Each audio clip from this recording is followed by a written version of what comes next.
Shoes and feet. Yes.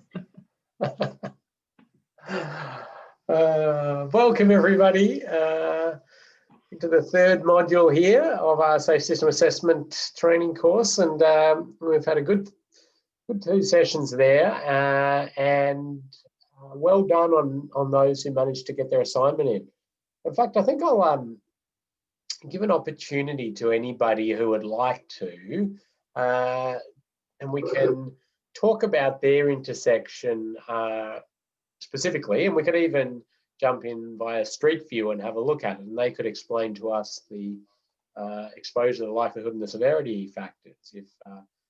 If somebody is willing to do that, brave enough to do it and put their hand up, I'm sure Kathy will give you a prize, no doubt, if you're the one brave enough to do that. So all you'd have to do is raise your hand and we'll unmute you, or type it into the chat, and we're happy to talk to you.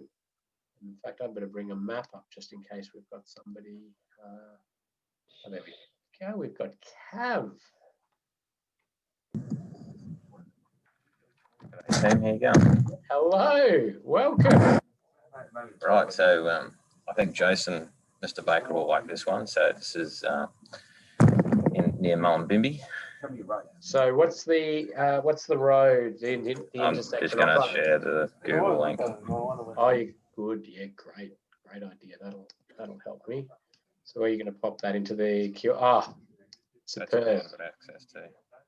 Yeah, that.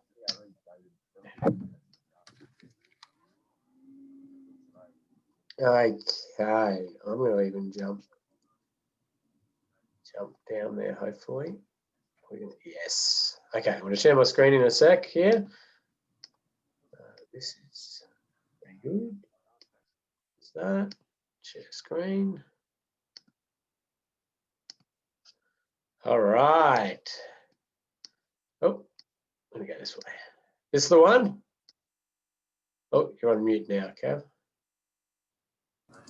Yeah, that's the one. So this is the main access from the Pacific Highway into Mullumbimby. You've got a little park on the left-hand side there, which is where where the buses pull up to get drop off the school kids. Yep. So on the opposite side of the T, and on that right-hand side, you've got that little shop, Tom's Pie Shop, which creates a little bit of traffic. Good pies? Not too sure. I've never tried one. Okay. Then you've got a church which comes off that road just behind the pie shop. So we've investigated this site before and looked to put a roundabout in there. Okay. So in the existing conditions, let's start with likelihood. What factors do you think increase or vary the likelihood of a crash here?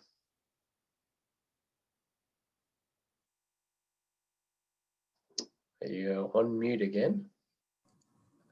I'd say that would be the likelihood of the buses pulling up on the right of the screen. Mm-hmm. So having those kids there would be a concern. Yep. And then it's the time of day when people are leaving Mullumbimby or entering Mullumbimby from this Golden Road. Yep. So the presence of the bus stop in that location, is it sort of what, just pulls up there, does it? Or here? That's correct, yeah. Okay. So there's no stopping around the corner where that blue car is, essentially no stopping, heading back to the intersection. Right.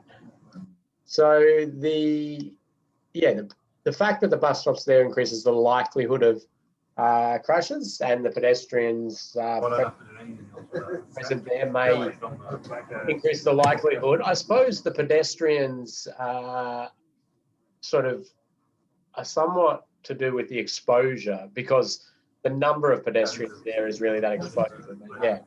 What about the severity of any crash? Any factors you think about there? Well, my thoughts there is if a car cleans up a pedestrian, that's probably worst case scenario. And then second case would be a T-bone, a 90-degree vehicle impact. And then probably third would be a nose to tail impact, which happens a fair bit on the Mullumbimby leg. Right. And more likely to happen on that leg from what I... Okay. So the severity, the factors really influencing severity there are you've picked some different crash types, which is fine. So there is a sort of biomechanics reason for some of those crash types being more severe than others. So obviously the pedestrians, as you said, being struck is likely to be the most severe.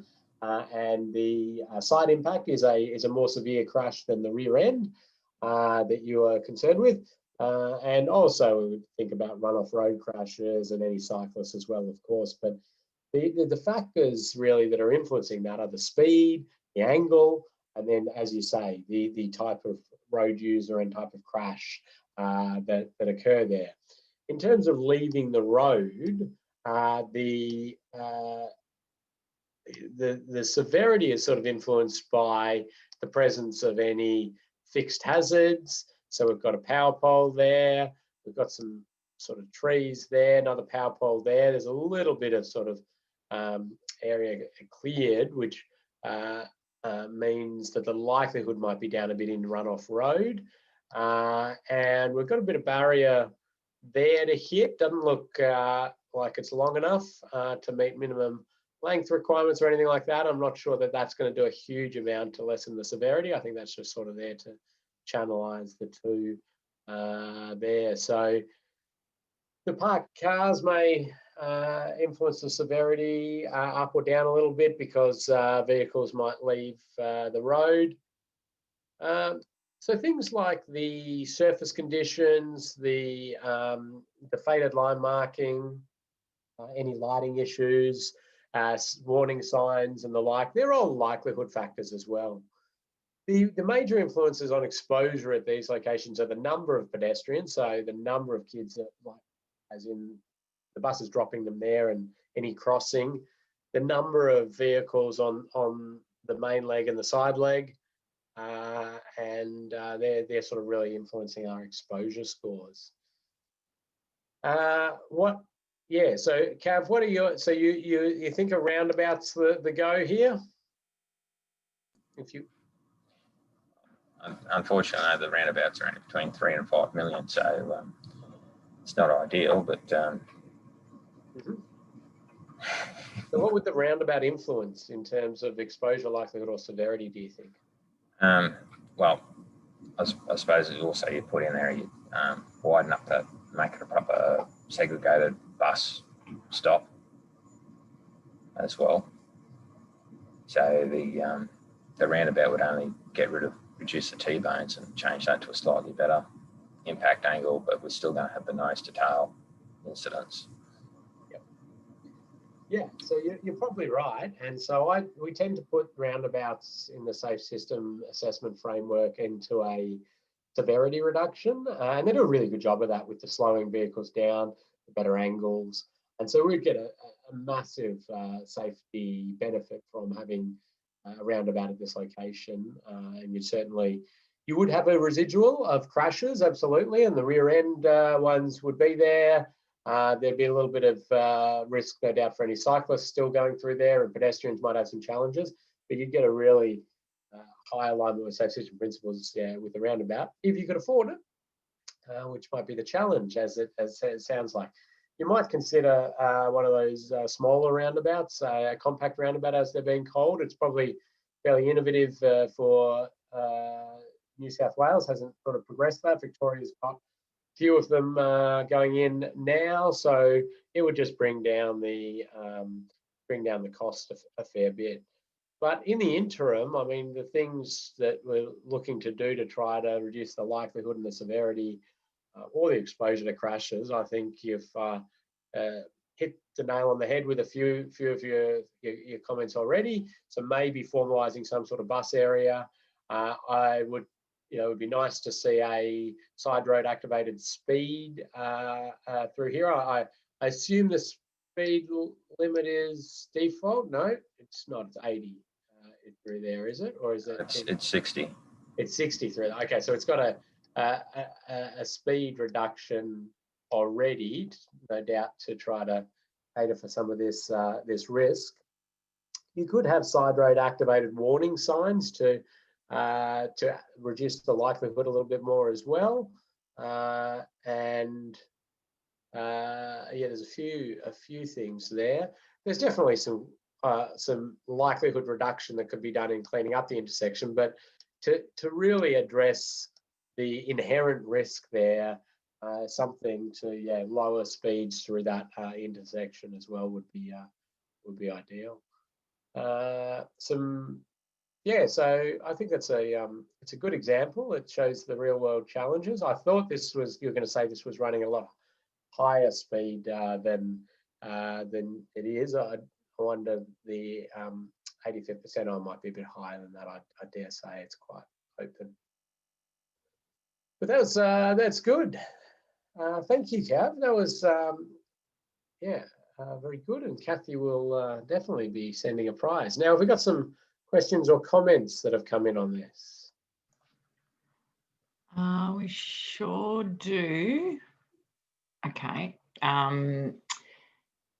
So we've got a comment saying maybe change the T junction to favour movement from the south into the road to Mullum. This would have the terminating leg between the bus stop and Uncle Tom's. Okay, so I think I follow that. T junction to favour movement from the south into the road to Mullum. This would have the terminating leg between the bus stop and Uncle Tom's.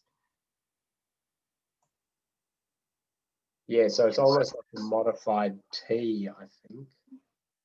I might have to go back to the map in order to work that one out. And maybe Cav could confirm this is the old Pacific Highway, isn't it? Or someone else has said this was Pacific Highway in the past. That's correct. It was the old Pacific Highway. Yeah. Right. Okay. And we've got volunteers to try the pie, place, and report back on on the status of the pies too, which is great. Well, that's yes. No, some interesting ones. It's an interesting site, that one.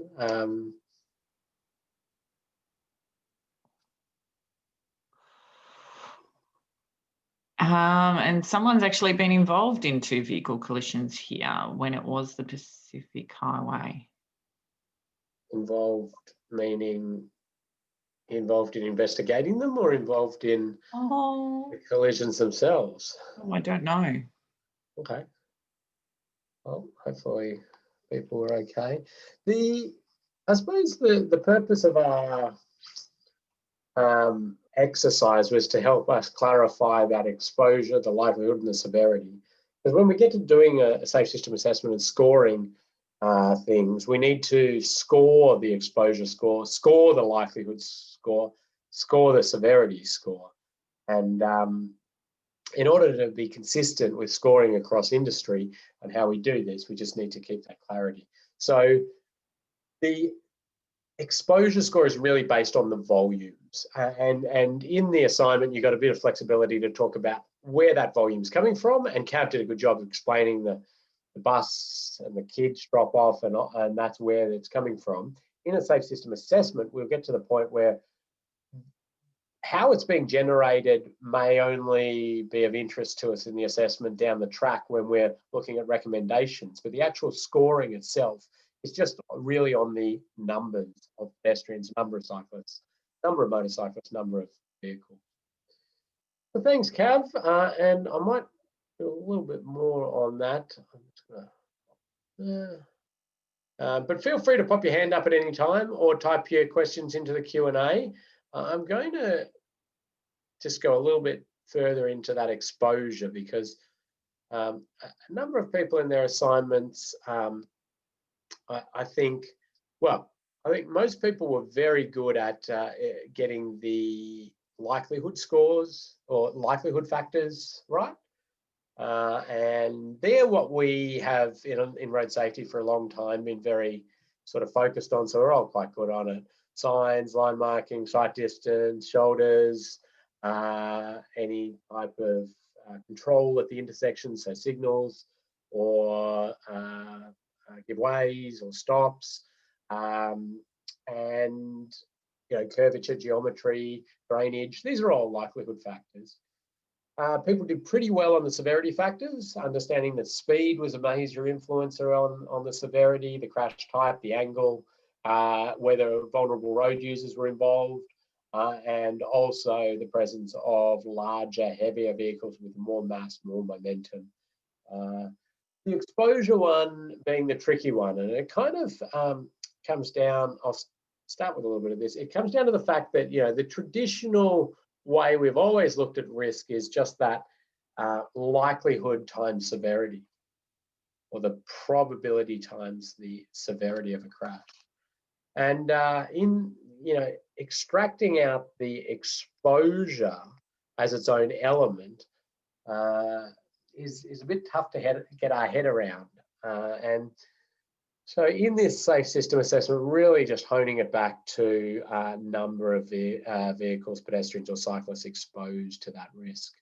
So we showed you a couple of examples, and this was closing off this level crossing, meaning that nobody was there. The numbers were 0 and they were exposed to that crash.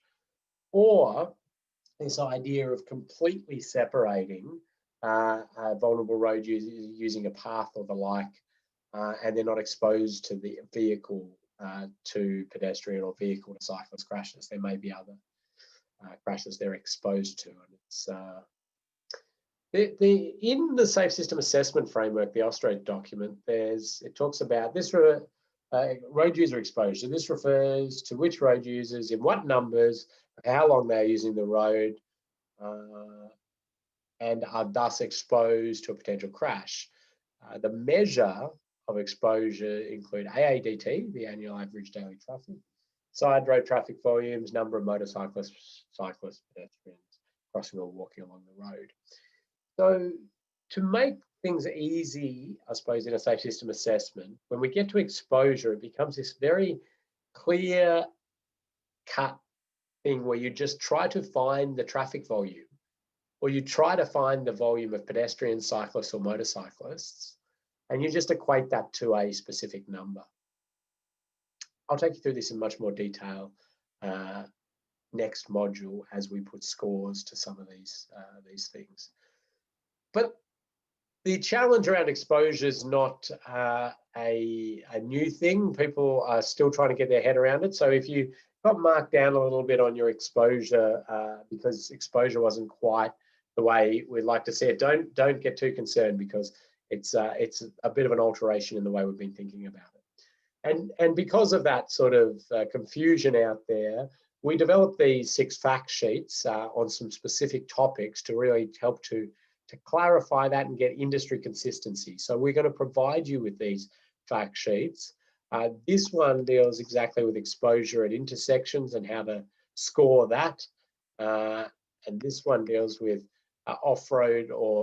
cycle facilities, and a cycle lane, separated cycle lane, a completely separated shared path, and how those would be categorized and scored.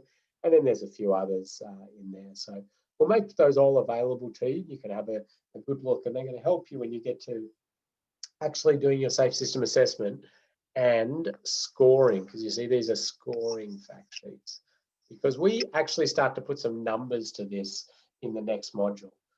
So what we did in the first one there, which you looked at, was to be just generally trying to categorize those things, and Kat did a really good job there of identifying some of the features in there. What we do in a safe system assessment is go into a lot more detail and looking at all those factors at that intersection, looking at the presence of turn lanes, the width of the lanes, the presence of shoulders, the cross falls or the geometry, the horizontal, vertical geometry, the presence of any roadside features, the frangibility of those roadside features. So are they slip-based? Are they rigid? Is the drainage going to be doing well? What's the lighting like? And the list goes on. And you're sort of trying to pack all of that thinking in and help show how that influences the risk at that location. So what are the key factors that are really bringing the risk up or holding the risk down or bringing the risk down. And we go through and we quantify a lot of that and we score it. And so that's our next module. But before sorry, can I jump in with a question here? Yeah. On this, if you don't have pedestrian, cyclist and vulnerable road users on your road example, how do you assess exposure other than vehicles? Yeah, so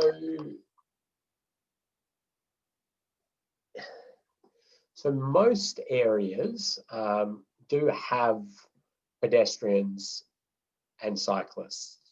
They might be in very low numbers, so the exposure is very low, but they're often still there. So that intersection that we looked at, I would dare say has low cyclist volumes, but not no cyclists. So there'd be a handful of cyclists a day. I mean, that's just a guess from just what I can see there. So what you would do in a real safe system assessment would be to ask for traffic volume counts, pedestrian counts, cyclist counts, motorcyclist counts. Now, the majority of time when we do safe system assessments, we ask for that, and all we get is traffic and percentage heavy vehicles usually. And there is no data for cyclists, pedestrians, or motorcyclists. So what we have to do is then make some best guesses at it. Use our judgment, use our knowledge, ask people who know the area well, or you will often know the area quite well, and you can make an informed judgment on that. So what I would do in terms of the exposure in those, those sorts of scenarios is to, well, I'll be out on site, I'd see if I noticed anything, I'd ask around, I'd go in and have a pie and say, who uses the intersection, have you seen any incidents, and see what valuable intel I could get out of them. You start to build a picture of that in your mind. And you'll see next module when we come to allocating scores for exposure, there's a range, and it's a general idea is this extremely low volume of pedestrians or cyclists maybe. Well, let's use cyclists. Is it extremely low volume of cyclists? Medium? It's extremely low, low, medium, high, very high. And they're kind of our scoring categories. We've got some actual numbers to those in terms of volumes. But if you don't have that, you can sort of make that broad brush judgment call yourself. But we'll have a look at that in more detail. Anything else, Kathy?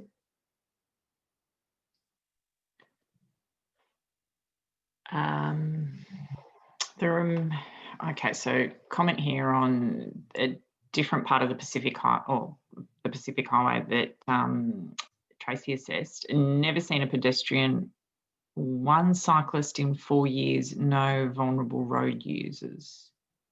Okay, so that's you may decide to put an exposure score of 0 for your cyclists in that circumstance.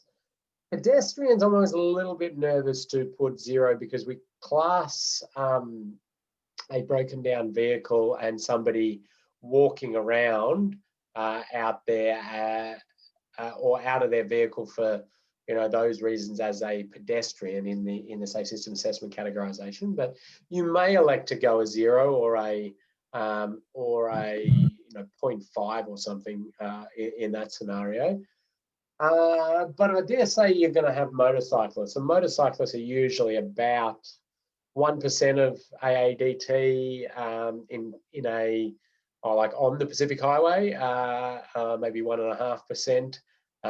But if you get into some of the more touring routes and things, it might go up a little bit from that. So, and we do classify motorcyclists as a vulnerable road user. So, but yeah, your pedestrian cyclist scores will be very, very low.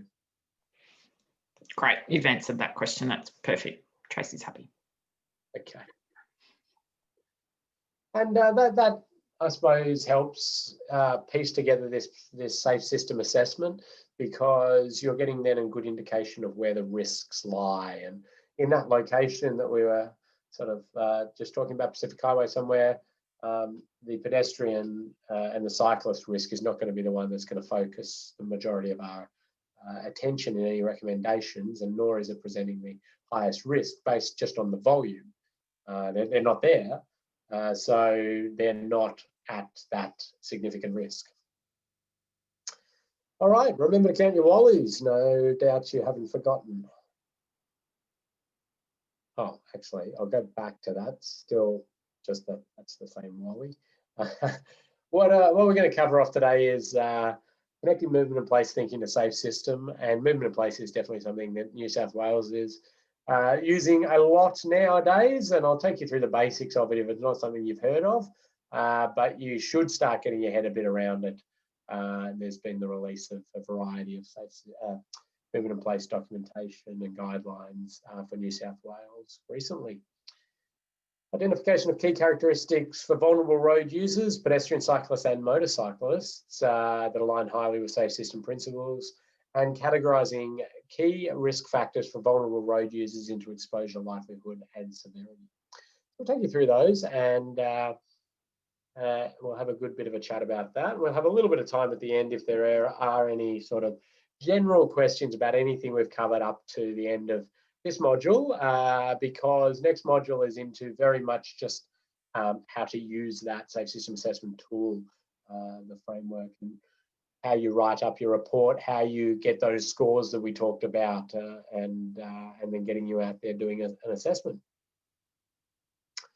So movement in place is this philosophy that has developed, which basically says that a road or a street is not solely there for movement purposes, or it could have a major movement function, it could have a minor movement function, it could have a major place function, it could have a minor place function. Now, what is a place function, you're probably asking? Well, place function is associated with people interacting, people trading, people congregating, and that place value, livability value that that a street could have, or a road could have. And yeah, this is a little bit sort of different, because we know that roads were originally built for solely that movement purpose. But then the places evolved around a lot of roads. And so it's more been now acknowledged that that is a legitimate entity of a road, that it can be a place. And so what you do in a very simplistic sense in a movement and place assessment, I mean, this is just one aspect of it, but it's the one I think that demonstrates it in a very short period of time, very quickly and very easily, is to use this sort of matrix of categorization where you have place value here, you have movement value here, and you say, where is this street or this road or this intersection I'm dealing with, and where does it fit? So a very clean, easy example. Well, actually, I should say that movement here is not just the movement of cars or trucks. It's the movement of people and goods. And that could be on bike, it could be on bus, public transport, it could be other ways. So don't think of movement as just priority for cars. A lot of the time it does come out that way for cars and trucks, but think of it as moving people and goods. But a motorway is a very classic example of something that has zero place value. And it's all movement. It's just about moving people and goods. That's all its function is. The rest of the road network really sits fairly much with a bit of both. Maybe there's a couple of things we just say are completely place value, but we'll get to those. So, well, actually, let's start there. So if you had something that was super high place value and absolutely no movement priority, well, it's going to be blocked off traffic and it's going to become a mall. And it's very much going to be a place for people. And you sort of filter in this place for people category around a little bit, and you get some areas that do have still play a movement function, albeit a very low movement function. But it is really vibrant. It's got people trading, interacting, so partying, and really wonderful, livable area. When you go down on the place value a bit, right, you come down here, and you've got low place value and still low movement value, we're into what we sort of categorize as local streets. Now, I should flag that these category names change and have changed, and different areas and different jurisdictions use slightly different names for these categories. So don't get too focused on the specific wording we're using here, but the idea that somewhere has a low place value and low movement function, and it sits in this area, called local streets in this example. But these are your sort of residential streets, your local streets. You're not trying to push large volumes of people or goods through these areas, and they're providing access to residential areas, houses, and the like. Then you go sort of up and you say, well, okay, I've got an area that's got low place value, but it's high movement function. And these are our major arterials. And they're really pushing quite a bit of vehicles through there. Sometimes, you know, having that major cycling movement function, and we're trying to get things through there as quickly as we can. Then you have these challenging one, and it's called vibrant streets in this, this is the old Sydney planning framework, vibrant streets. So this is where it's got that high place value and high movement function. And so this is very challenging when you've got those, because you're obviously trying to make this an area for trade, for interaction between people around there, but also trying to move people and goods through as well. So you can see the natural conflict occurring in that category. So that tends to be one of the hardest ones. And I led an Austroads project called Safe System for Mixed Use Arterials. And we could have called it Safe System for Vibrant Streets, because it's the sort of same challenging mixed use arterial. So in terms of what we're seeing in these places for people, and if it's something gets categorized as that, or there's an aspiration to move it to more a place for people, you can start to see it being restricted of traffic. You know, here's one which is getting sort of tactical urbanism, planter boxes, and more pedestrians around there. So increasing the place value of it. So let's do a little exercise to get you involved. And here's an artistic impression of a street environment. And we've talked to the strategic planners and the urban planners, and we said, well, what's the aspiration for this area? And they've said it's a place for people. We want to make it more a place for people. We want it more down in this category, place value up. The movement function, fairly low in our requirements. There is a bit of movement function, very low. So what I want you to do is in the chat or the Q&A, whichever you have access to, we want you to write a few ideas And these are alterations to this road environment that would get us better alignment with safe system principles, but also get us better alignment with that categorization of place for people in the movement and place framework. And when you do that, when you pop down a specific idea, I want you to also categorize that into exposure, likelihood, or severity. So how are we achieving this better alignment with safe system principles? By using which lever? Exposure, likelihood, or severity. So I'm going to give you a few minutes to do that, but do remember to add that exposure, likelihood, or severity. So somebody's obviously picked that this is a US example. So they're driving on the wrong side of the road.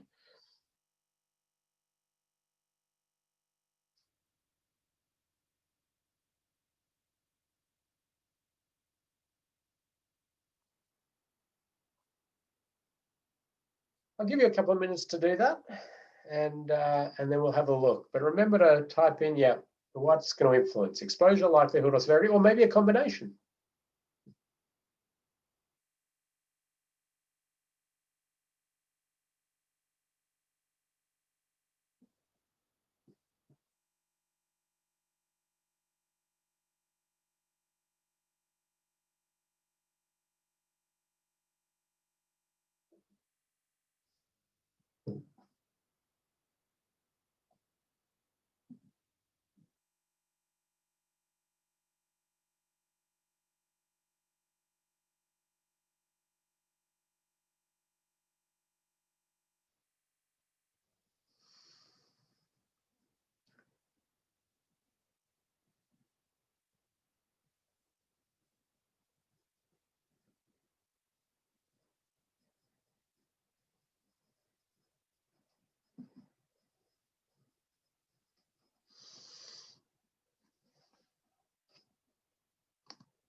Okay, getting some really good ideas popping in, and thank you for categorizing most of those as well. That's very useful.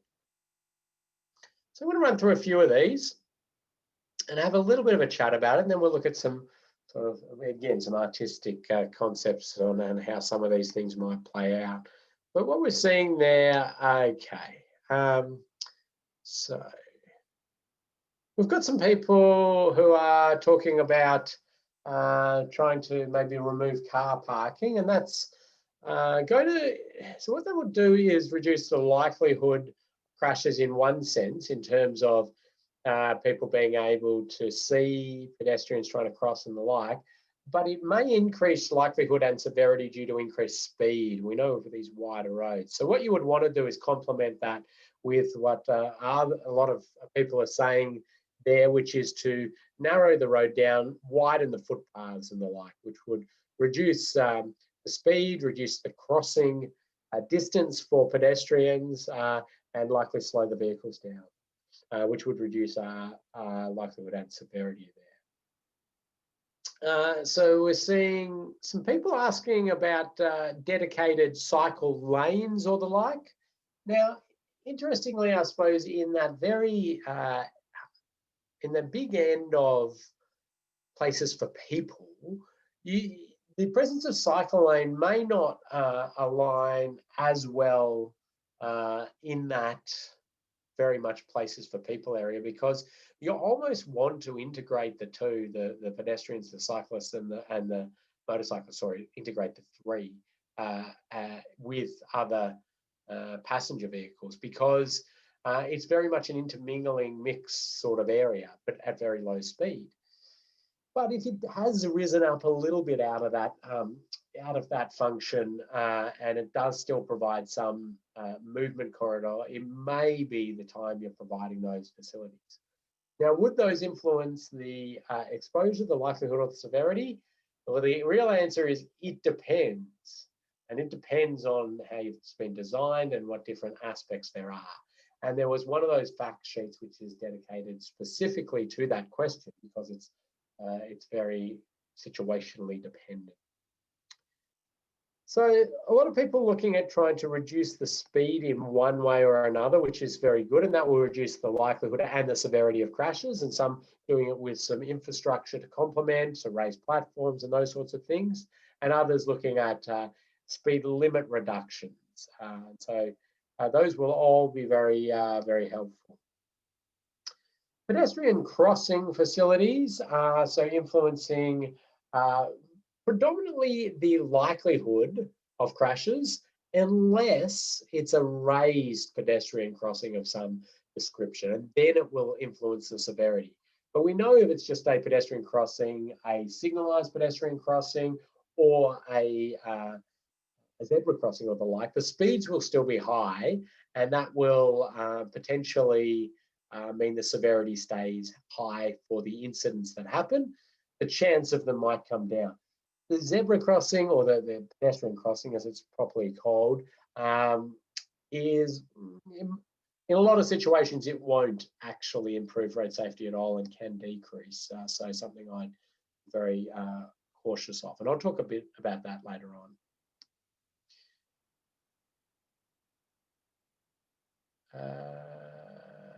Just having a read through here, any other ones that I want to pick up? Okay, some interesting ones about sort of altering the surface, making it not look as much like a road, maybe cobblestones or the like, to try to really break things up a bit. And that could be complemented with things like a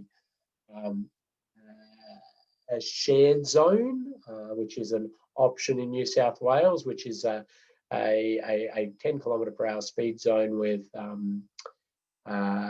pedestrians having priority throughout the whole area, and that's a good feature, and certainly aligns really highly with areas that are in that places for people categorization in movement and place.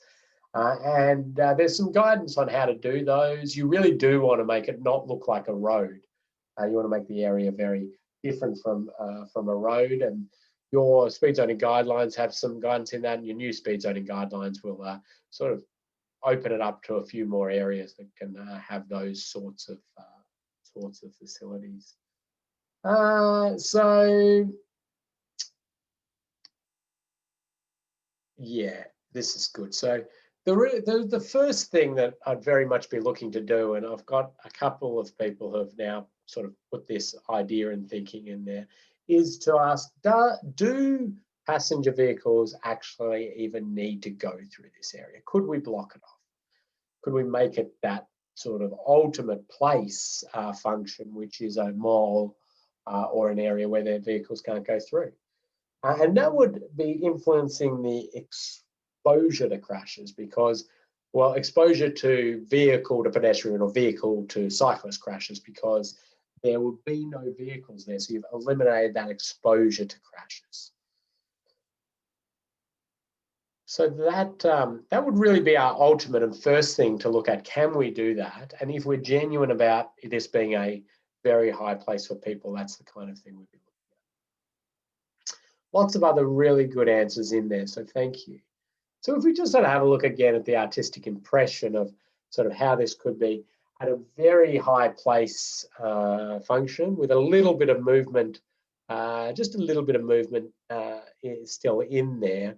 We see a lot of the features that you're talking about with the wide curbs, which actually would reduce the likelihood of crashes. So the exposure is sort of still there, assuming the same number cross the road and the like. Sorry, I should say that's assuming the same number of vehicles go through here.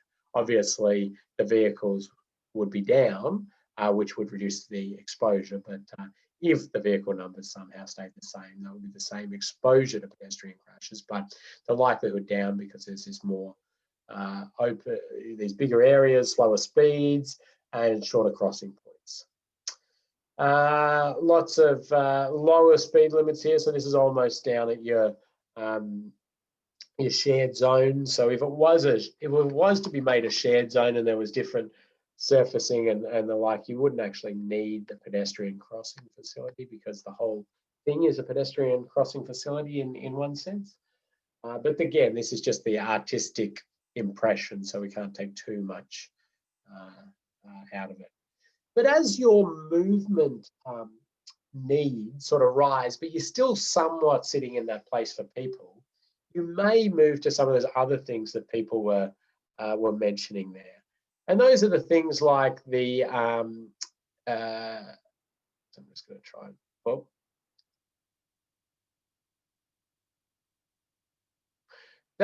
some of the things that were mentioned there in terms of, this is where you, as your movement requirements rise, you start to provide the facilities for that longitudinal movement of cyclists there. You've got your cycle facility, you've got your bus facility, and you've got a little bit of car facility as well.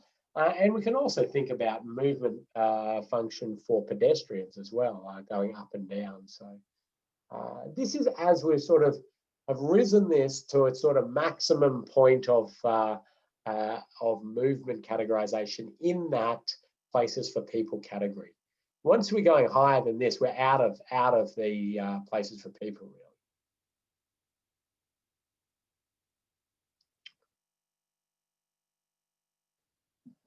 So when we get into these next categories as we go down this way, and we have that low place and low movement, I should sort of caution you about using the terminology of low place value when you're talking about people's streets and you're talking to them about it.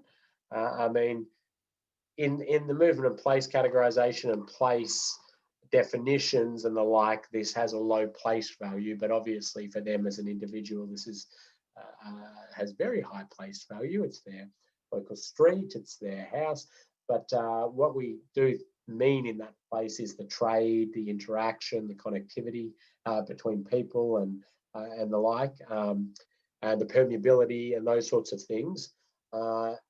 These are not really providing a lot of that. So we have low place value, we will have low movement value, but what ends up sort of taking our planning prioritization is the protection of vulnerable road users.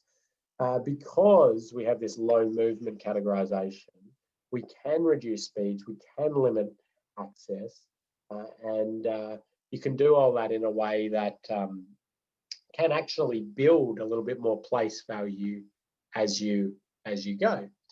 So certainly these areas recognize that it's about access to residential areas, to for the garbage truck to collect garbage and that sort of stuff, but it shouldn't be providing that major through function. And we've known this for quite a while, haven't we, with local area traffic management being something that we're happy to do, and slow speeds down and the like, because we know the movement function is not high. So we won't do this one as an exercise. We'll do the next one as a bit of an exercise, but you can see here this is a street environment as such, maybe residential street environment. It looks a very busy one by this artist, but nonetheless, we've got this busy street environment. And if it's identified it's sitting within that in that category of local streets, and you're pushing things in that way, what you're going to want to do is reduce that speed significantly. You'll notice here that it's 40, but that's even still probably high for what we're thinking about. Now that might be speed limit, that might be operating speed. And what we'd like to be seeing these is to acknowledge that we can still have some movement, but the movement through these areas is very slow. So a lot of similarities, I suppose, with sort of latching onto those place characteristics that get us high safe system alignment and seeing what we can provide in those spaces. So again, widening footpaths, making it slow, much slower for vehicles to be able to get through there and the like. And these sorts of things provide us with a much more livable area, but also a much better alignment with safe system principles as well.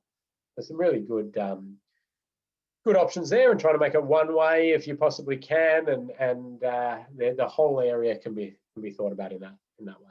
Now, we've got challenges with sort of getting residents and road users who use it as their rat run on board in these sorts of things. But where I think we have some really great leverage that I think we need to utilize more in our implementation of the SAFE system is this place building. So we can take people's areas and make them more livable, more attractive, better for trade, better for that mixing with your community.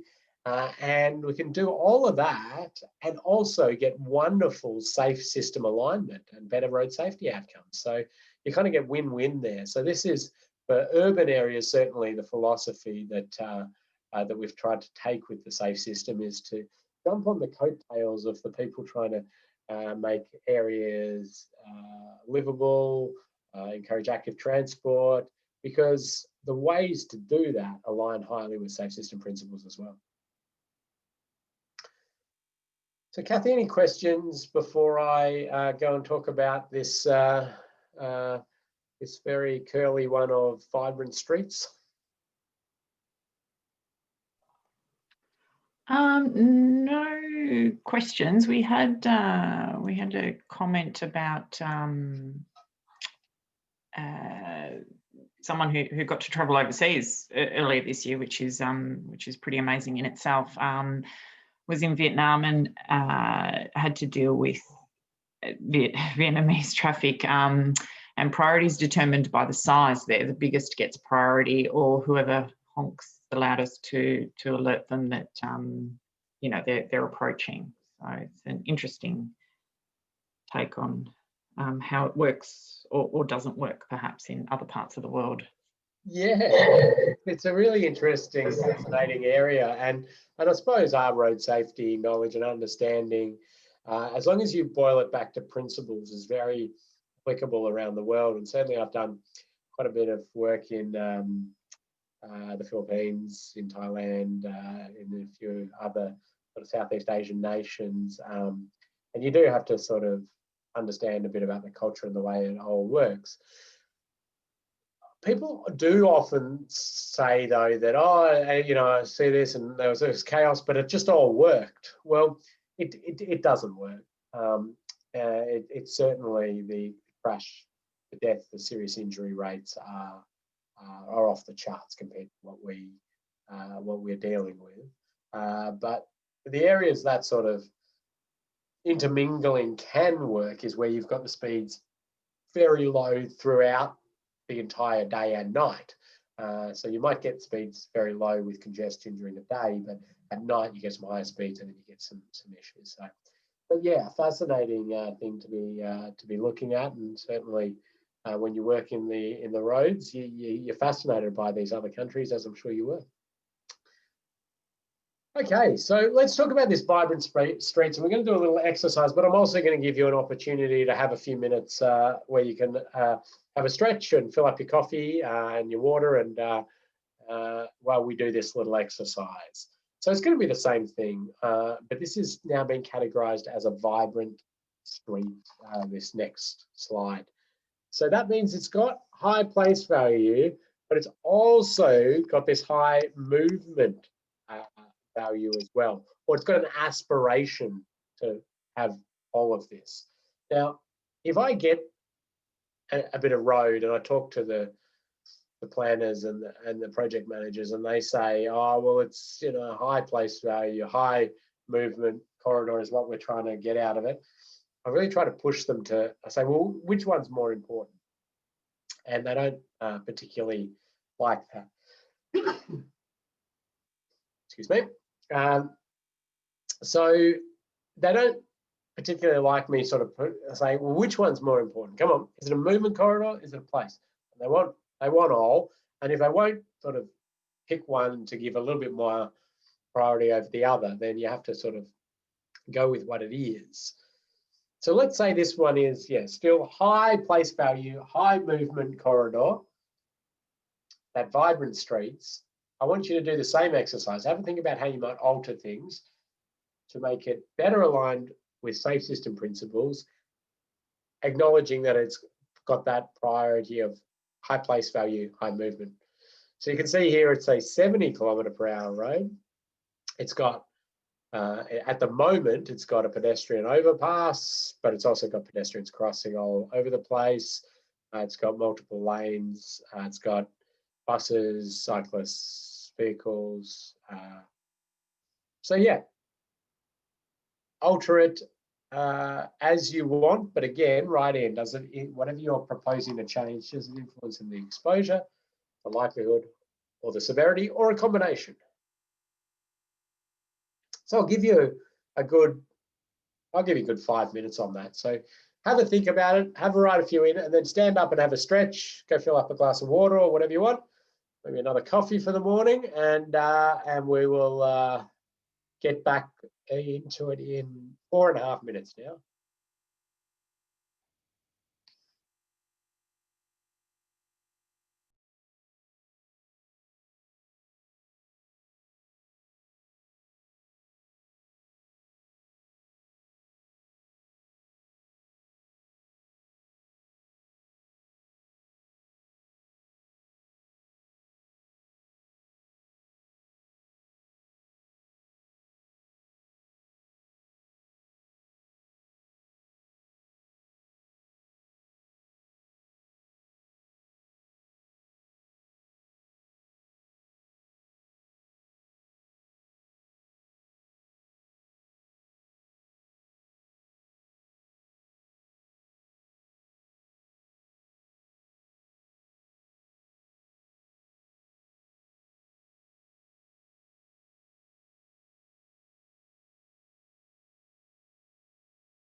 Give you another minute to just get yourself comfortable, and we'll get back into it shortly, and we'll have a little chat about this one.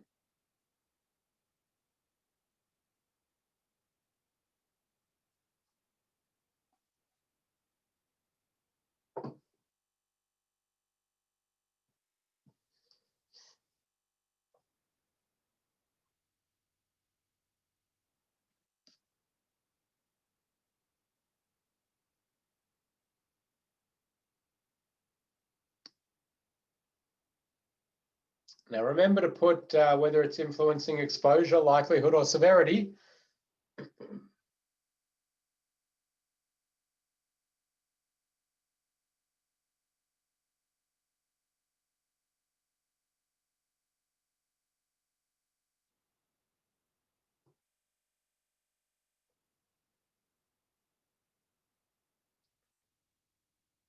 Okay, well, let's have a look through here.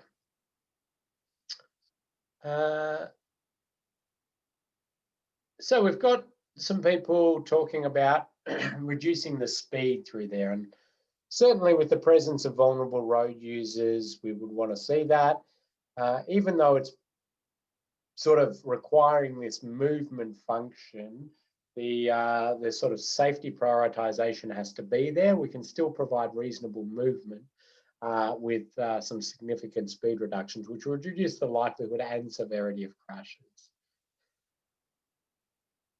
So extending fencing and fencing off pedestrians would certainly reduce the likelihood of those crashes. The challenge we have under that is, with this requirement for it to be a place function, that really reduces the place value of it by sort of blocking off pedestrians. So that would be more what we would be thinking in a major movement corridor only.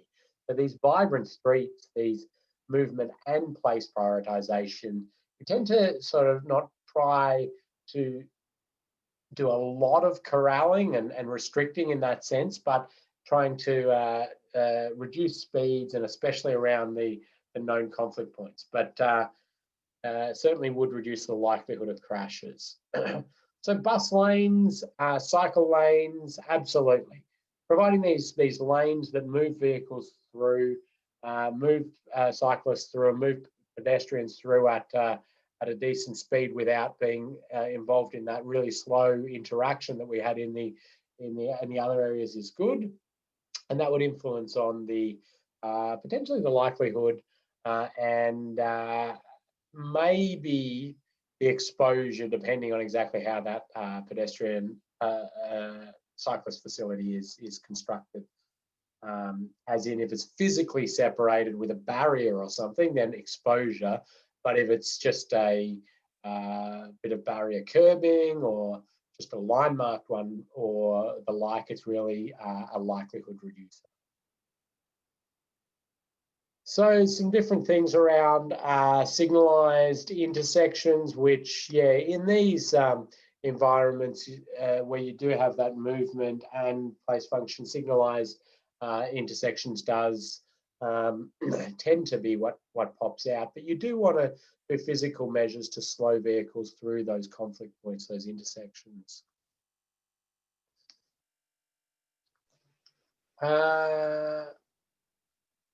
So quite a number of sort of things along similar paths. Some people wanting to widen footpaths again, which is good, and it really aligns with that place value. And I'm going to just jump on the other one and have a look. And it does show an overhead pedestrian bridge at the moment, doesn't it?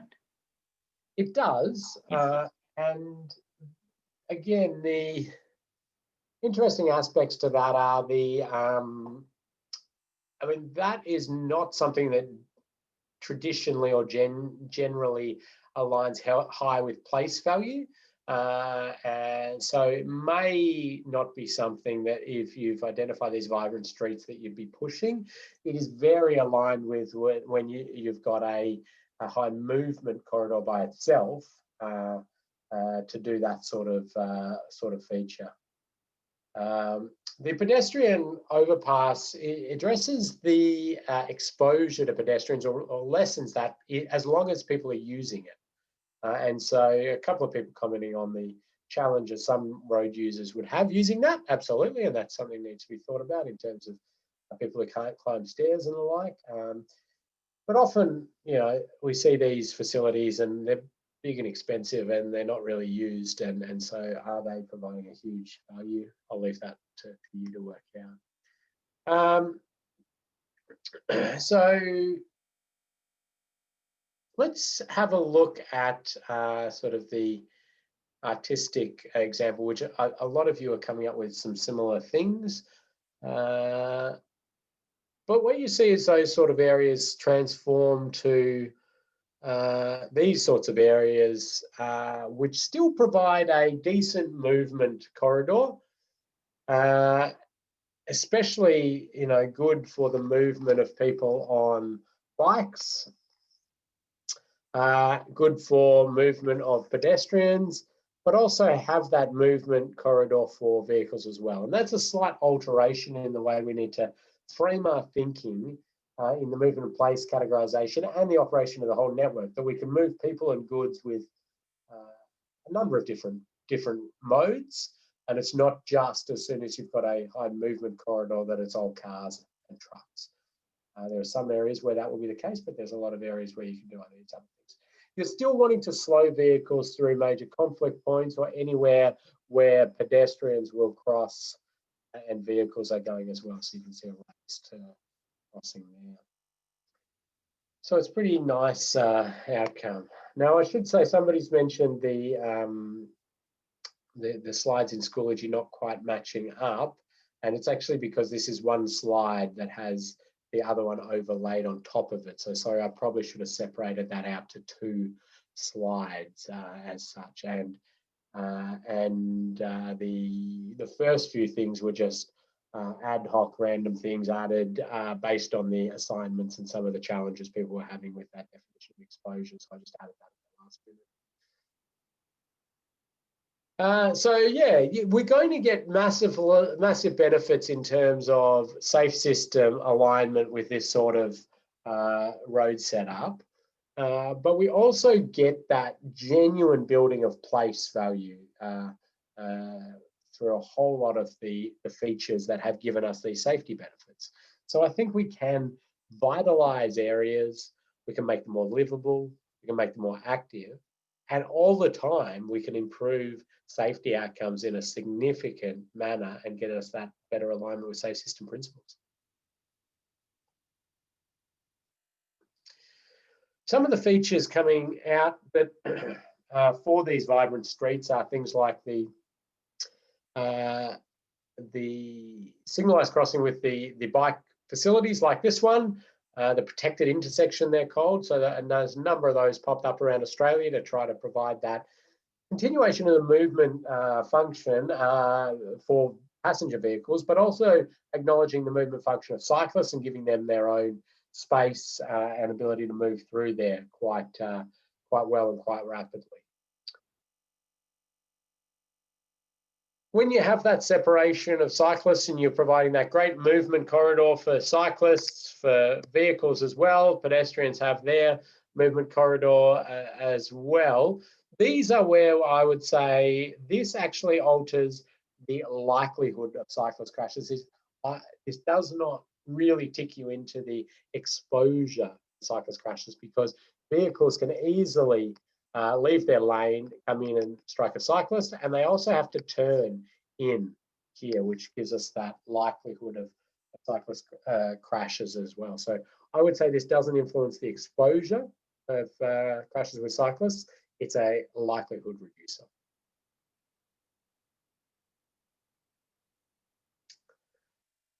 When we then get into this movement corridor, this is where we want to understand a bit about what modes are we trying to move, and if it's identified that the real mode to be moving is passenger vehicles, then we're actively discouraging vulnerable road users in this area in terms of at least cyclists and pedestrians. If it's identified that the cyclist movement corridor is very important, then cyclists would be getting their own separated, dedicated, protected lanes in these sorts of environments to give them that movement function. But very much, a lot of these roads, I think we try to do everything, and we really can't. And if it's clearly been moved to that movement corridor, it helps you to make any recommendations in your safe system assessment. And so we need to be firmer on some of our stances associated with trying to do everything with every bit of road. And a safe system assessment gives us a bit of a facility to do that. So the reason you want to understand which bit of the movement in place categorization a road or a street that you're doing a safe system assessment on is really because of when you get to recommending any alterations. And that's what we do in a safe system assessment. We score things, we quantify things, and then we recommend how to improve things. We say, you know, whatever it is, I provide a separated, dedicated cycle lane on this road. Okay, these are one of our recommendations. And then that will influence the exposure or the likelihood to cyclists' crashes. And so knowing that as compared to an area that might be a local street where I might then say, well, it's low movement function. And so we can actually get the speeds much further down and integrate cyclists into that in a more meaningful manner. So that's why we want to understand the movement and place categorization of the road before we jump into a safe system assessment. With these movement corridors, though, you still need to think about the conflict points and managing energy within those conflict points. So even these high movement corridors, these big signalized intersections must be managed for that speed and that energy. And we talked about this last module and the speeds that vehicles can go through some of these intersections if they're not treated accordingly. And that's very important to still recognize. We know pedestrians and cyclists are the most vulnerable of the road users. I'm going to talk about motorcyclists next. We know severe injury, 10% risk at around the 20 kilometres per hour mark, and almost certain death around the 50 kilometre per hour mark for direct strikes. The young and the old are even more vulnerable. And we've got to be aspiring to manage speeds to around that 20 kilometres per hour where there's that possibility of the pedestrian being struck, and otherwise try to separate those vehicles. So Kathy, I'm going to pause there and see if there's anything else that's popped up that you haven't dealt with yet. Yes, there is, Ken. It's like your mind reader. Earlier, a few minutes ago, there was a question about, is it safer to have the vehicle movement near the curb rather than adjacent to the bus stop? So I think this was, and maybe Lance could just give us a... Probably this one, maybe.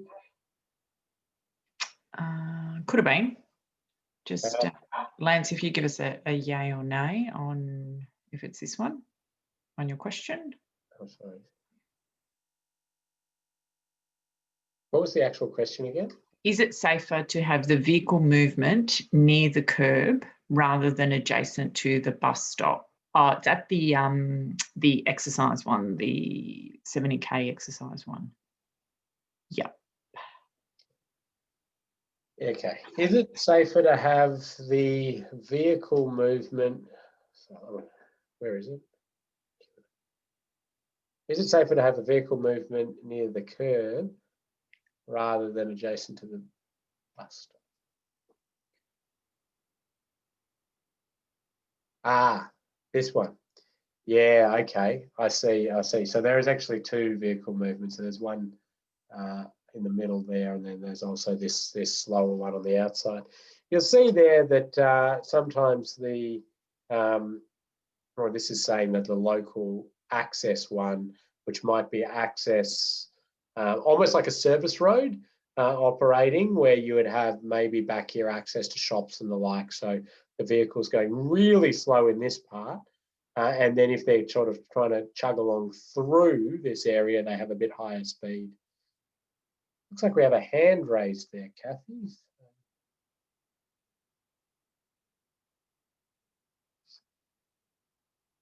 That's Lance. Hi there. Hey, Lance. Yeah, the concern I have is, I guess, people stepping out of that bus stop area directly onto the vehicle path, and you know, they're partly obstructed by elements within the bus shelter itself. Just trying to avoid them stepping directly into a vehicle movement area. Yeah, I think that's a really good point there into the intricate details of this one. So obviously like a road safety auditor or something, are you, Lance? There, that's kind of way of thinking through things.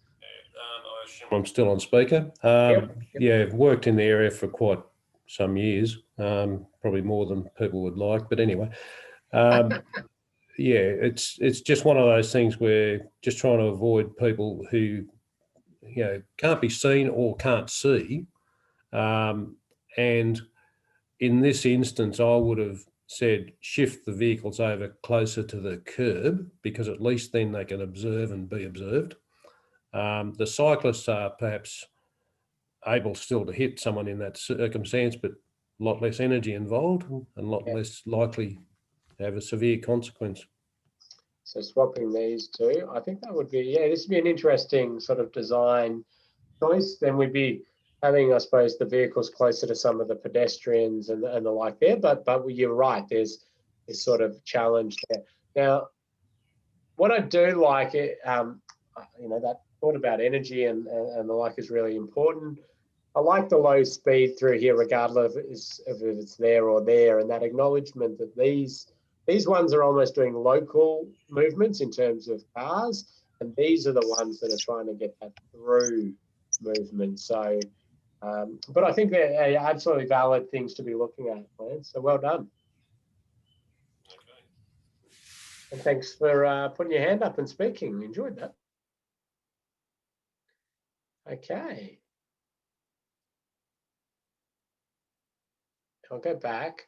Now this has been only one Wally that we've passed a number of times, so hopefully you're only taking that as one Wally. So we know these separated treatments are good. You know, we know it's now sort of the accepted thing to put your car parking out, and you run your cyclists curbside, where that just naturally creates a larger buffer, and ideally creating that door room for the door to open as well, which is good. So these sort of facilities are popping up quite a bit all over the place. We're also seeing how to deal with cyclists and pedestrians at roundabouts. The common thing that's often done is ripping the roundabout out because it felt that it's not helping with pedestrians and cyclists. But we do get those wonderful advantages we talked about with slowing vehicles down on the approach, improve conflict angles as well, but also continuing that circulating movement as well.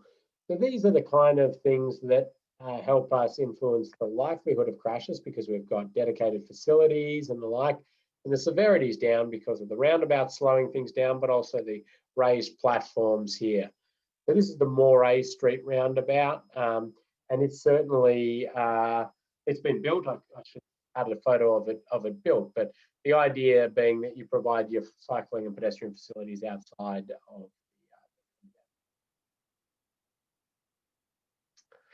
the theory holds for larger roundabouts, higher speed roundabouts as well.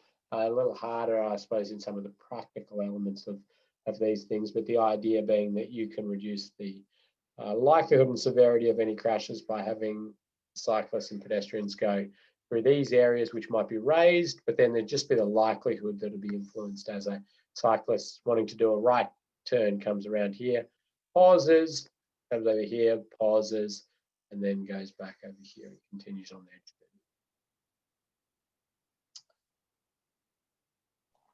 Comment on this one, Ken, is considering elements like drainage. Probably on this one. Yes. Yeah. Yeah, so drainage is a big consideration. And again, we've had the artistic concept done without the attention to detail on things like drainage. And so, you know, this was built and the drainage was a bit of a challenge, but they managed to do it, and they've adapted it accordingly. So again, I should put some actual photos of it in so people can see some of the drainage elements. Thank you. And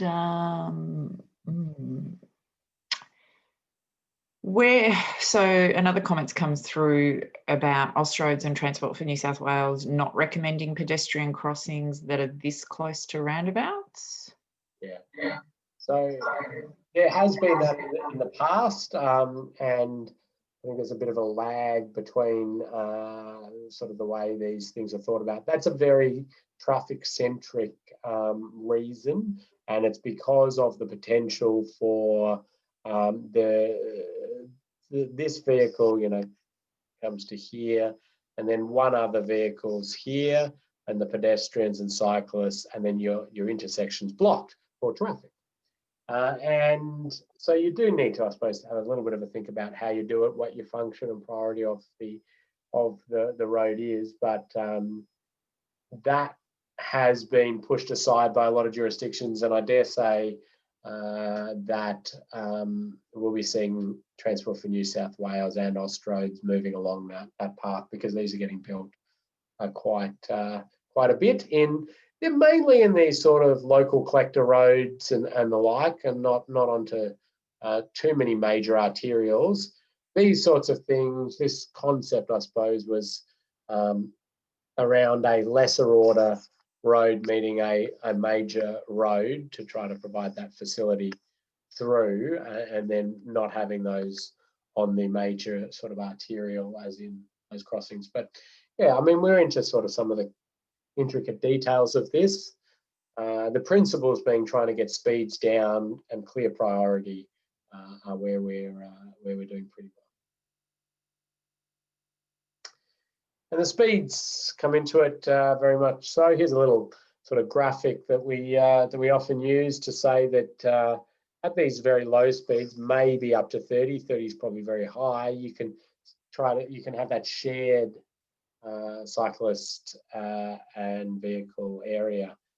Prize for the first person to tell me what the name of that thing is. I don't think I asked this, no. Oh, it's close. Still prize on offer. I seem to vaguely remember it's not a New South Wales thing, Ken. Oh, is it? Have I confused all the New South Wales Welsh people? Yes. Yes, they've confirmed. Oh, it could be a weird Victorian thing. It's definitely prominent in the cycling aspects of the Austroads Guide, the document, but that's all right. It's called a sharrow. A corporal rank. And that's funny because it came from Lance too, because Lance Corporal is it? Yes, good. Yeah. So it's called a sharrow, a shared arrow. Sharrow. A lot of people going with chevron there, which is just that part of it. Well done. Right. Oh, sorry, no. And when we're up to, the higher speed, the 30, the 70, we're really looking to physically separate the cyclists, and as I talked about, using the parking can be a good way to do that. And at the 70 to 100, fully off-road bike facilities are the go. You don't even want to be using road space, even with your separation for those high speeds.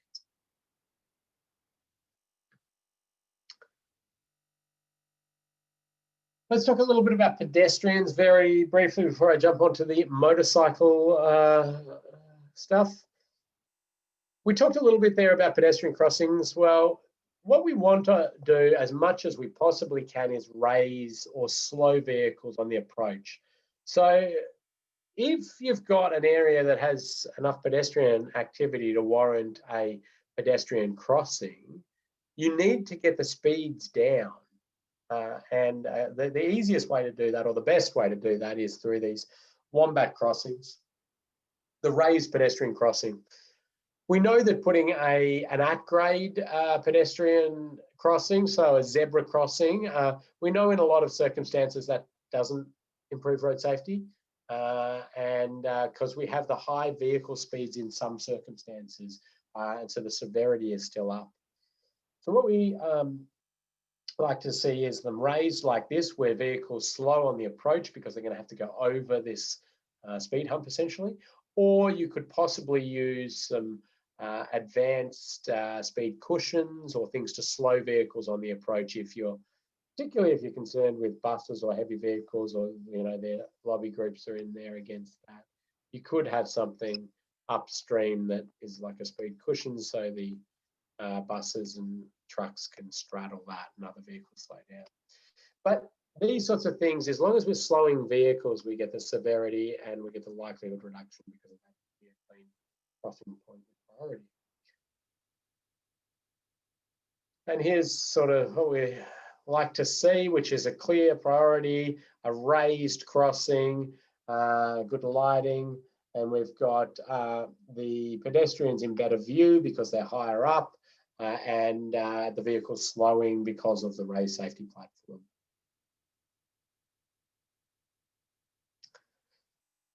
And this little sort of story, it really shows that we've known for a long time how to achieve high levels of safe system alignment for vulnerable road users, pedestrians especially in this case. But the story is basically that here in the island, a couple of workers had to work down in the electrics and in the island for a number of days, maybe a week or so. And this is in Adelaide back quite a while back. And this is a 60 km/h speed limit at the time. And when the workers went in there, they put up these barriers and they reduced the speed limit down to 25 km/h, because that's the South Australian work zone speed limit. So we've got a 25 km/h speed limit. We've got barriers protecting the vulnerable road users, the workers there. They finished their work, packed up, barriers removed, speed limit back up to 60. And then we have like 3,000 or 4,000 pedestrians standing in that location waiting to cross. Now, admittedly, the workers were probably concentrating on their work, not looking at traffic, but nonetheless, I think a lot of the pedestrians would be focusing on their phone, or be intoxicated, or just not really looking around. But we just don't afford that level of safety to the general public. We push all responsibility back on them. And so this is if I ever need to sort of give an elevator pitch for the safe system and explain the safe system in a very short, crude way. It's really just to say occupational health and safety. Think about affording that level of safety to the travelling public, or getting that sort of philosophical mindset to the travelling public, or the walking, riding public. And we'd get ourselves very close to alignment with safe system principles. There's still the same vulnerability, and they're making lots of mistakes out there. So why are we not trying to protect in that sense? Any comments or questions there, Kathy? I see some things flashing in the background.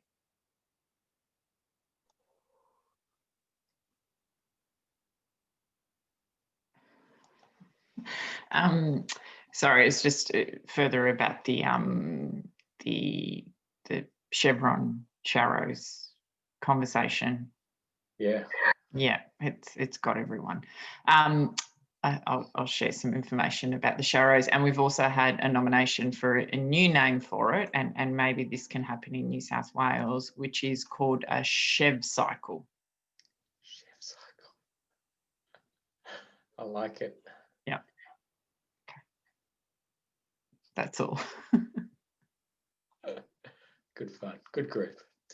Lots of different things happening in these sorts of environments. Interesting one that Lance brought up was the interaction with people getting on and off public transport, and that is certainly an area of high risk. People running for their bus, running for their tram. They do it, and they abandon a lot of the natural risk management that they have. And we know that for example, a study that was done in Melbourne on tram routes is double the pedestrian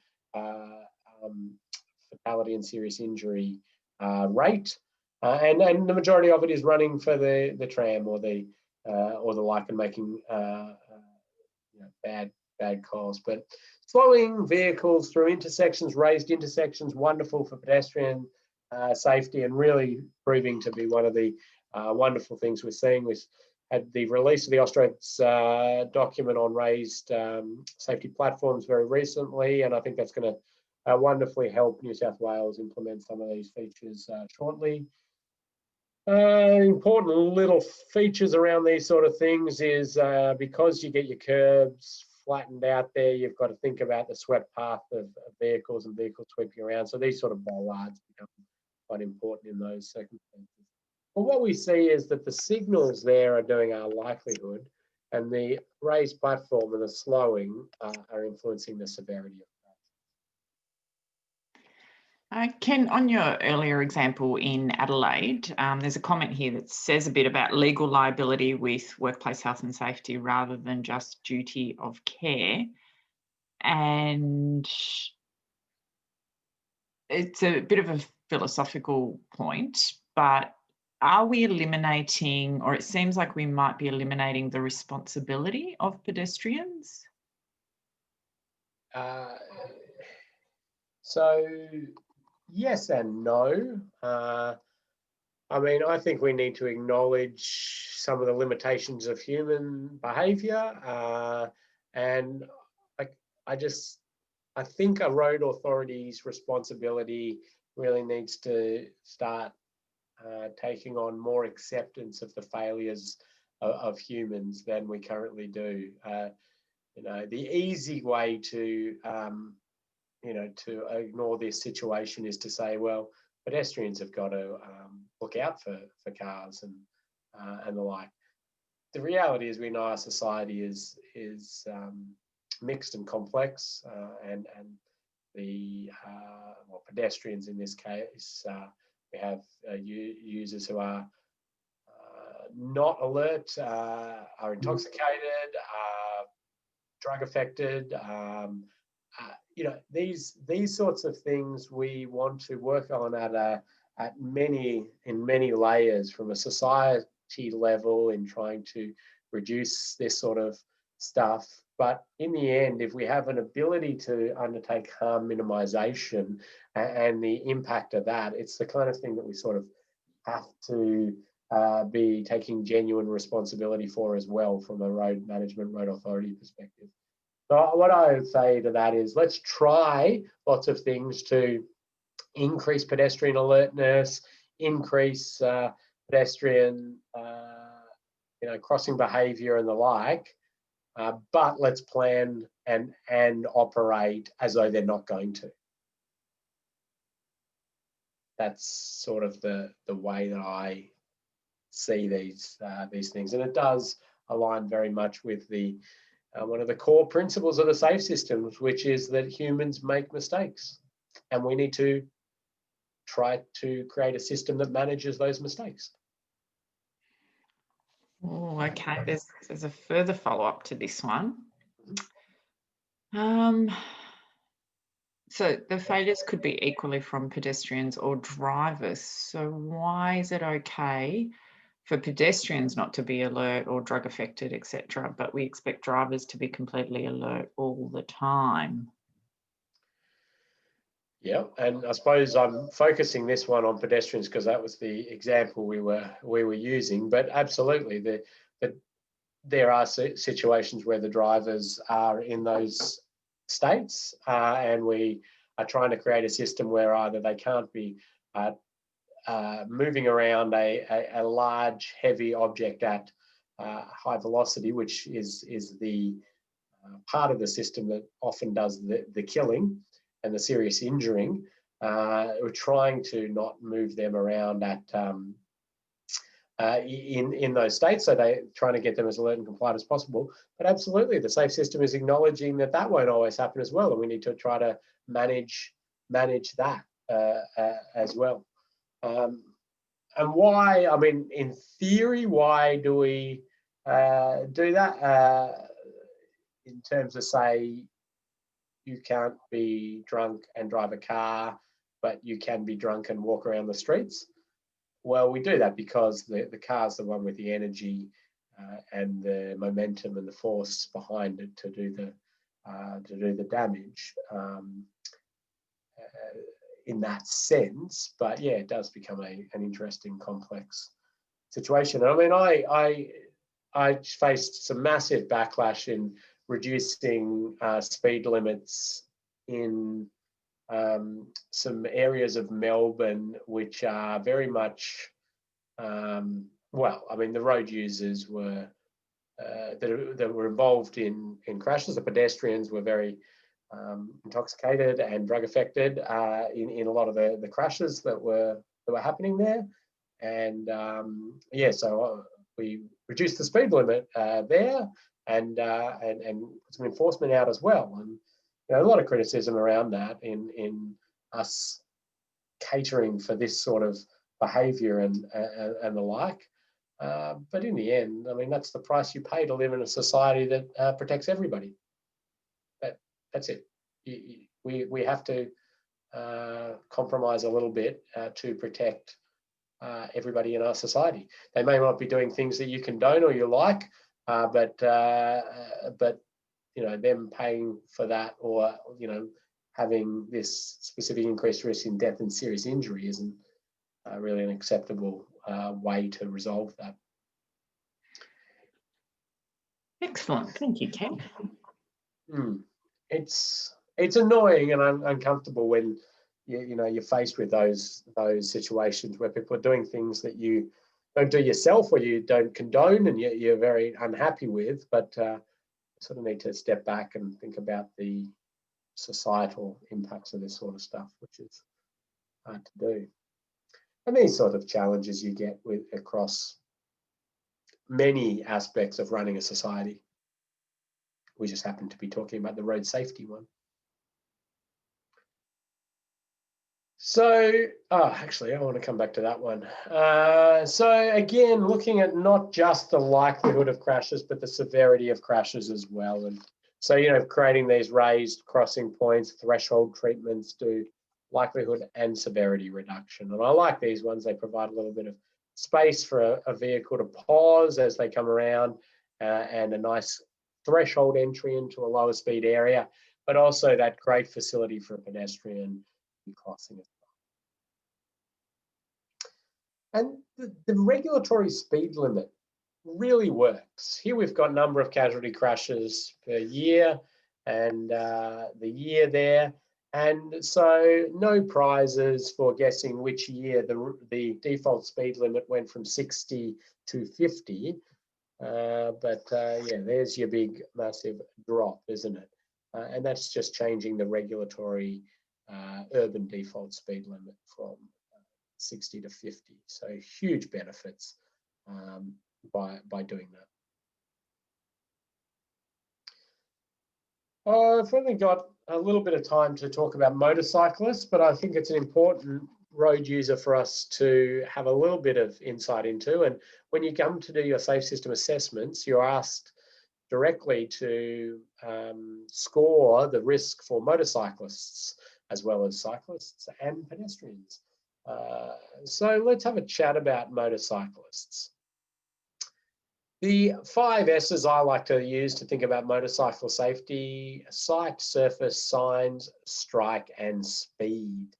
And we certainly do a full day on this usually. And actually we like to get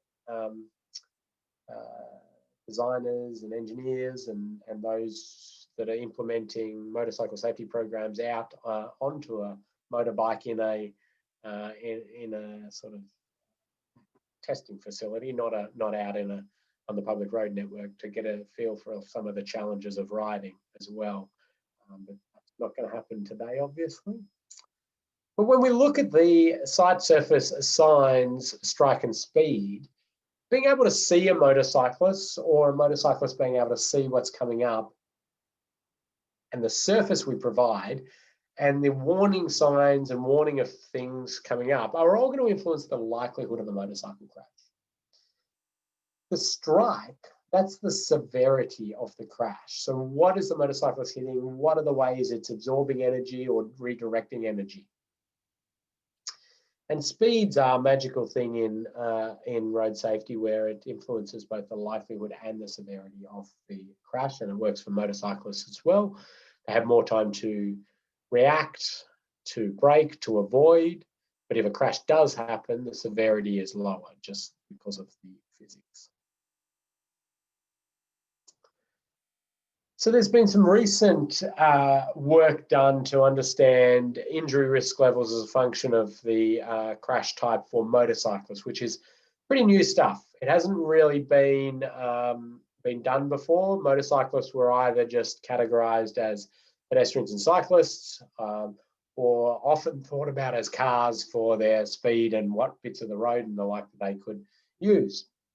So the injury curves for motorcyclists are very interesting to delve into. So those should be in your notes there.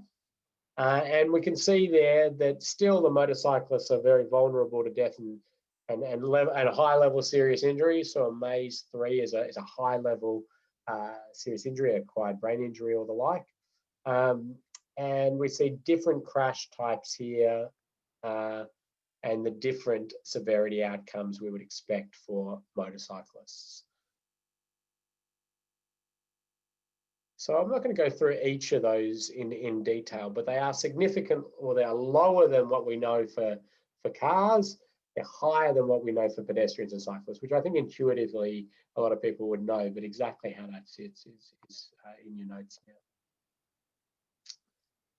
So motorcyclists, obviously being smaller, are easily hidden behind other vehicles or the like. And you've got your intersections, and motorcyclists can be sort of hidden behind different things that we wouldn't really consider major sightline impediments, but there's a motorcyclist sort of behind that tree there, and we can think about dynamic visual obstruction issues or masking, so another vehicle masks a motorcycle, your sightlines to motorcyclists. These are all influencing the likelihood of motorcycle crashes. Motorcyclists lean as they go around curves, and as a result of that, the traction is on two small contact patches. So any surface alterations or deficiencies, the motorcyclists are quite susceptible to. We often refer to the motorcyclists as the canary in the coal mine when it comes to road surface issues. So they'll be the first to be killed or seriously injured for road surface issues as they arise. And again, any surface issues influences the likelihood of a crash. So we see there steel plates can get slippery, the likelihood of crash goes up. You might say, oh, well, the motorcyclists will see that for sure. But if they're following a car or a truck, and maybe it's at night, it's a little bit wet, a little bit of fog on the visor, we've got a nasty sort of mix there. Signs and warning signs. We know that motorcyclists are very aware of of any signage and make decisions accordingly. So it can really help with the likelihood. So getting our signage clear and consistent is a really great help for motorcyclists. There are specific motorcycle warning signs which can be used, and they are very successful in alerting a motorcyclist to a specific hazard for a motorcyclist only, or that predominantly is a danger for motorcyclists. They're often supplemented with a sign that says what that specific hazard is, and it's been shown that motorcyclists are very attuned to these signs if they're used. Strike hazards. So now we're into the severity of the crash. And we know that motorcyclists striking things is a very dangerous or high severity incident at much speed. So if we look at this next little video, it's the European motorcycle crash test for infrastructure, and it's done at 60 kilometers per hour with an 80 kilogram anthromic dummy, which is slightly modified, but anyway, the this is 60 km/h strike with a barrier post. So hopefully that'll stream through for you. And you can see that it is very serious. But then when we put an underrun protection on there, we can see that it's less serious. So the rider isn't stopped by that post directly. Deflects some energy along the barrier. The barrier absorbs a bit of the energy and does more of the job that a barrier should be doing. And so this is all about the severity of the crash. And because the likelihood, that's past because the crash is now happening and managing the energy. So we know that these sorts of barrier systems can give us some great value in terms of lessening the severity if we provide that underrun protection. Sometimes called rub rail, and there's different proprietary products available as well. Now these can be connected to W-beam systems, either flexible W-beam or your G4 old guard fence systems as well. And they're definitely things that you'd be considering in areas with high motorcycles, or ways to bring that severity score down for motorcyclists if there are barrier systems. Motorcycle groups are often jumping up and down about wire rope safety barrier systems as a major issue. The reality is that it's not a major issue for motorcyclists in the sense that the numbers are extremely low in terms of any death or serious injury for motorcyclists hitting wire rope systems. It's a little bit high. It's much higher for motorcyclists hitting guard rail systems, but even that still is quite a low proportion of the motorcycle trauma out there. So the reality is that we don't use a wire rope system in an area that's very windy, like a lot of the popular motorcycle touring routes, and there's a reason for that. And it's simply that you cannot actually put a wire rope system on a tight radius curve. So if we're looking down on a curve and we were to put a wire rope system down on that curve, they're your posts. You're looking down on it. That's and you tension that up. It wants to pop into the middle of the road, doesn't it? So what it actually does is it bends your posts back, and it'll eventually rip your posts out if you do that. So we don't use wire rope on very windy popular motorcycle touring routes, which you've got some of in your area. Anybody actually for a prize know the minimum radius for a wire rope safety barrier? Minimum radius. Pop that into the chat, and you can win a prize if you happen to know that. Oh, very, very close there from our first guess. Let's see any more coming up here. Kathy, you might have to monitor, see if anybody gets that.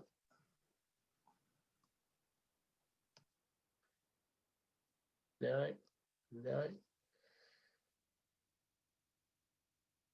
Okay.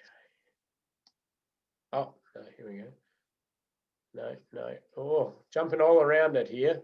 We've had guesses of 150, 300, 45, 600. Not quite. Minimum radius is 200 meters. 200 meter minimum radius for wire rope safety barrier systems. Oh, I have to give you a prize, thank you. Yes, that'd be nice. But anyway, so the reason I sort of say that is that, first of all, we don't use wire rope systems on these popular motorcycle touring routes. The wire rope systems are used in these long, straightish roads, fatigue. They're basically a fatigue management device, or so motorcyclists very rarely fall asleep and leave the road like that.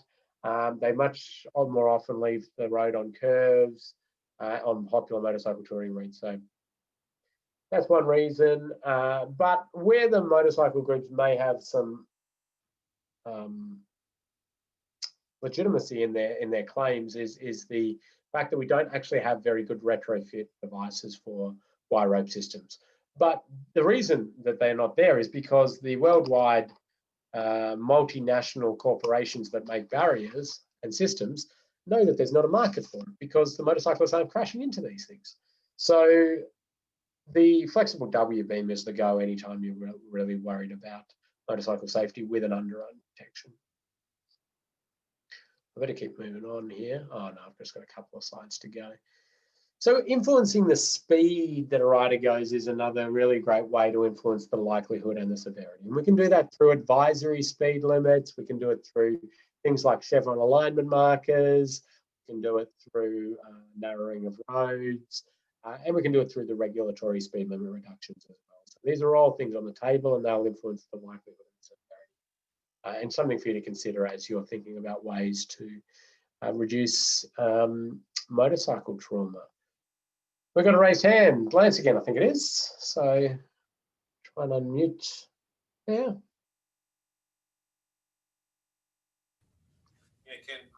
Okay. Always one of the dilemmas with motorcycles, and we've got a number of, I guess, popular cycling routes on the north coast of New South Wales. They're always the mountainous passes where there's lots of curves because that's more fun. But some early work that we'd done was to resurface the road with asphalt. And my concern with that was always that it's a bit like the old Field of Dreams, you know, build it and they'll come. You know, the smoother we make it, the more they come. And I often wonder whether we'd have been better off to have lots of potholes because that way that wouldn't have been a motorcycling route. But yeah, the difficulty is the better you make the surface, the more like a raceway. There's a tendency for those cyclists to seek out that road and to try and go faster. I absolutely agree, Lance. Similar challenge as I've had on the Great Ocean Road and Great Alpine Road, all these popular ones. The way I suppose I look at that is, again, back to the holistic safe system approach. And our roles with the infrastructure is really to get the best, most consistent, friendliest road environment we can. And so it sounds like you're, pushing to do that role. But where we need that is then to go and talk to the police, and we need to holistically look at licensing, registration, and training, and all that to try to influence then the rider behaviour on those routes. Because you're right, there's only so much we can build from those perspectives. So this is where we have had some success with different enforcement regimes and the like on these types of routes, and I'm happy to talk to anybody sort of one-on-one in some of the things we did with. We had the police in camo gear in the bush where they were with their radar guns, but purposely letting the riders see them setting up and getting into the bushland so that there would be a wide network of people warning, the police are now camoing up and be careful. And then the police sort of do this on a few routes and basically say, yeah, we could be in the trees, we could be anywhere. So this is not a racetrack, and you're welcome to come here and ride sensibly within the limits and the like, but we could be anywhere. So those kind of things, I think we need to keep pushing and keep innovating and trying to get appropriate behaviour where the infrastructure we've provided is doing the job that we provided it for. Yeah, one of the other parts, Ken, was that we made a suggestion, which wasn't taken up, I guess, by our management, was that we have the ability to regulate particular classes of vehicle. We do it with trucks and buses and all sorts of things like that. And we said, well, why can't we, on these sections, put in a motorcycle speed limit, which would make enforcement a bit easier and more targeted, but pretty unpopular at the time, I guess. The motorcycle lobby was popular. Yeah, the motorcycle lobby seems to have a lot of sway in those sorts of things, and but the reality is that I do see that we want to be treating motorcycles like a car at some points, but like not at others, and it doesn't quite work. And I did make a very similar statement in a recent ARTPM presentation that I was giving about motorcycle safety and the many different levers. But I do agree we need to start genuinely considering motorcyclists as a unique road user, and it may involve some of that because we just can't provide the infrastructure to make it safe at these very high speeds. So it might be a specific classes. It may be that we designate, motorcycle routes within a road use hierarchy and say, well, these ones we've really invested the money and created all these facilities, but the rest of them we haven't. So those are the ones that the speeds could be high over there. So I wholeheartedly agree we need a retake on this, because at a core safe system level, which says you need to manage energy within the tolerable limits because people are going to make mistakes and they're going to crash, motorcyclists just are so far from fitting into that. Yeah, I'll try and get out of the conversation, but one of the things, I guess, with the wire rope has always been this very old, I think Australian, motorcycle movie called Stone, where a piano wire beheads the rider. But it's not really the case. The wire rope is more flexible than guardrail. It's certainly more flexible than Type F barrier. And you would think if the curves are right, it's probably the better solution. The other part with Type F and guardrail, for that matter, I suppose wire rope a bit, is that a particular property of a motorcycle and rider is there's a hinge point at the seat. And quite often the cycle will stay on the road side of the barrier and the rider on the other side. So that's a bit of a challenge. They're not held in. There's no seatbelt on a motorbike. You can't keep the two objects together in those impacts. So even though we put in a good barrier, it's okay if they're sliding along the road and low down, but if they're higher up, they're most likely over the top. And that's backed up by the research out of Transport for New South Wales, Centre for Road Safety. No, the University of New South Wales. It was funded by, one of it was Centre for Road Safety. So it's exactly that. Half of the riders are sliding and they hit the posts, half of them hit upright, and then the rider goes over the top. The wires themselves aren't playing any role at all. It doesn't almost matter what barrier system it is from that perspective. So I wholeheartedly agree, Lance, and it sounds like you're sort of facing many of the similar challenges, and happy to share notes. Yeah, you can mute me again now. All right. Well, it just pretty much brings us up to the end of our session. So I'm going to stop my sharing, and I'm going to say that thank you for the session. You have one quiz to do. You don't have an assignment because after next module, you will have your big assignment, which is your safe system assessment. So Kathy, over to you to cover off any last minute administrative things. We've only got a minute to go. Okay. Thanks for everyone's participation today. Ken has mentioned that you have an assignment which will start after next module, which is your site visit.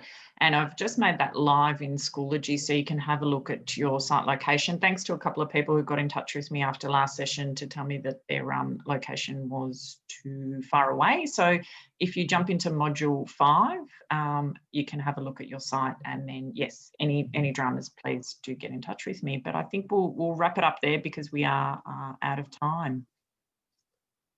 Thank you, Kat, and thanks for everyone for sharing different documents and getting involved in the conversation. And it's been a really good session. I'm looking forward to the next session where we delve into how to use that tool, how to do that safe system assessment and quantify a few of these things. See you next module. Thanks. Bye.